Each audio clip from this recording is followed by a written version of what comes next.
How to access or connect to your FTP account via the FileZilla FTP.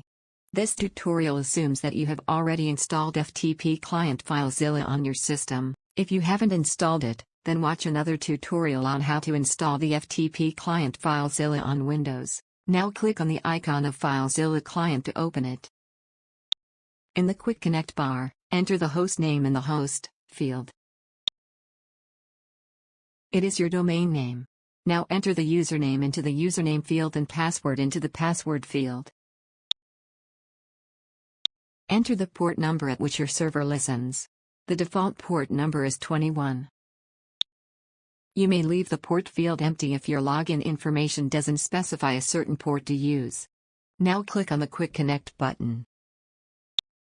Notice that the server pane is now displaying files and directories on the connected server.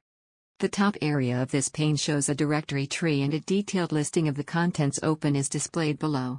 The local pane displays the local files on your computer.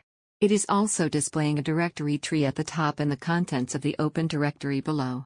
You can upload or download files using these two panes. We explain about upload and download of files in another tutorial. Thank you for watching.